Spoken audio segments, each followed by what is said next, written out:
পাঁচ গুণ যে ব্যক্তির মধ্যে থাকে তাকে তার যে কোনো বিপদে আপদে রক্ষা করেন স্বয়ং ভগবান শ্রীকৃষ্ণ। মহাবিপদে পড়লেও ক্ষতি হয় না এমন গুণধর ব্যক্তি। গীতায় স্বয়ং এই পাঁচ গুণের কথা বলেছেন ভগবান শ্রীকৃষ্ণ। এই গুণধারী ব্যক্তিরা অত্যন্ত প্রিয় হন ভগবানের। জানেন কোন কোন গুণের কথা বলেছেন শ্রীকৃষ্ণ? আপনার মধ্যে কি আছে এই পাঁচ গুণের মধ্যে একটিও? দেখুন, হিন্দু ধর্মাবলম্বী মানুষদের কাছে ভগবত গীতার গুরুত্ব অপরিসীম। বলা হয়ে থাকে জীবন দর্শনে কম বেশি সবকিছু এই গ্রন্থের মধ্যে ব্যাখ্যা করা হয়। আজ থেকে প্রায় 5000 বছর আগে ভগবান শ্রীকৃষ্ণ কুরুক্ষেত্রের যুদ্ধের প্রাক্কালে শিষ্য অর্জুনকে যে জ্ঞান প্রদান করেছিলেন তাই সংকলিত হয়েছে গীতায়। এই জ্ঞান ছিল সমগ্র মানব জাতিকে উদ্দেশ্য করে। কথিত আছে ভগবত গীতায় শ্রীকৃষ্ণ অর্জুনকে মানুষের 5টা বিশেষ লক্ষণের কথা বলেছেন। এই লক্ষণগুলি যে সমস্ত ব্যক্তিদের মধ্যে দেখা যায় তারা সর্বদাই ভগবানের আশীর্বাদে ধন্য হয়ে থাকেন। শুধু তাই নয়, যে কোনো ধরনের বিপদের হাত থেকে এই সকল গুণধারী ব্যক্তিদের রক্ষা করেন স্বয়ং ভগবান শ্রীকৃষ্ণ। কি সেই বিশেষ গুণ? চলুন দেখে নেওয়া যাক। 1. অহংকারহীন দয়ালু মনোভাব। শ্রীকৃষ্ণ বর্ণিত শেষ গুণটি হলো অহংকারহীন এবং দয়ালু মনোভাব। যে সকল ব্যক্তিরা কখনোই জীবনের সফলতা লাভ করার পরে অহংকারী হয়ে ওঠেন না এবং সর্বদাই অপরের প্রতি সহানুভূতিশীল ও দয়ালু বিচার রাখেন, তারা সর্বদাই ভগবানের আশীর্বাদ ধন্য হন। এমন ব্যক্তিরা যে কোনো পরিস্থিতিতে নিরন্তর সন্তুষ্ট থাকেন। তাদের মন ও বুদ্ধি শুধুমাত্র নিঃস্বার্থভাবে সেবায় ও ভগবানের চিন্তাতে ডুবে থাকে। কর্মফলের চিন্তা না করে এরা সর্বদাই মানুষের জন্য চিন্তা করেন। গীতার বাণী থেকে মনে করা হয়, যিনি অন্যকে দুঃখ কষ্ট দেন না তাকেও কেউ দুঃখ দেয় না, অথবা তিনি সব রকম দুঃখ বা আঘাতে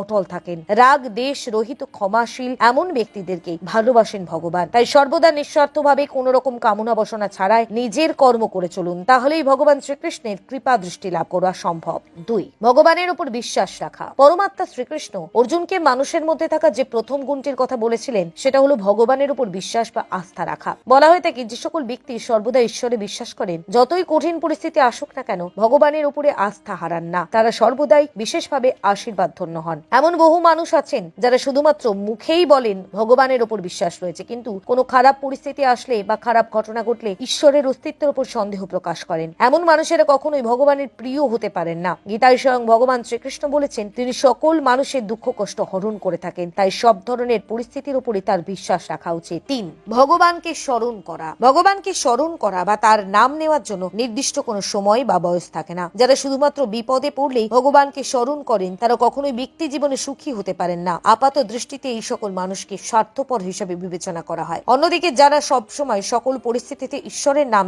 জপ করেন, তার কথা চিন্তা করেন, তারা ভগবান শ্রীকৃষ্ণের অত্যন্ত প্রিয় ভক্তদের তালিকায় থাকেন। শ্রীকৃষ্ণ স্বয়ং এই ভক্তদের সকল ধরনের সংকট বা বিপদ থেকে রক্ষা করেন। যারা সুখে দুঃখে সব রকম পরিস্থিতিতে ভগবানকে স্মরণ করে তারা সর্বদাই পরমাত্মার কৃপা দৃষ্টিতে থাকেন। 4. নিঃস্বার্থভাবে সেবা করা। প্রত্যেকটি জীবের মধ্যেই ভগবানের বাস রয়েছে, তাই গীতায় ভগবান শ্রীকৃষ্ণ সকলকে নিঃস্বার্থভাবে সেবা করার কথা বলেছেন। মানুষের মধ্যে থাকা অন্যতম তৃতীয় গুণ হলো এটি, যে সকল ব্যক্তিরা কোন রকম স্বার্থ ছাড়াই অপরের সেবা করে বা পরোপকারের কাজে যুক্ত থাকে তারা সর্বদাই ভগবান শ্রীকৃষ্ণের অত্যন্ত কাছের ভক্ত। অন্যদিকে যারা কোনো কিছু কামনা বাসনার আশায় কোনো কাজ করেন তারা কখনোই জীবনে সফলতা লাভ করতে পারে না, অথবা সফলতা পেলেও দীর্ঘস্থায়ী হয় না। শ্রীকৃষ্ণের কথায় এই ধরনের স্বার্থপর মানুষেরা কখনো উন্নত নন, কারণ কামনা নিয়ে করা সকল কর্ম দোষ যুক্ত হয়ে থাকে। তাই সর্বদাই ভগবানের উপর আস্থা রাখুন, নিঃস্বার্থভাবে সকল কাজের সাথে যুক্ত থাকুন। 5.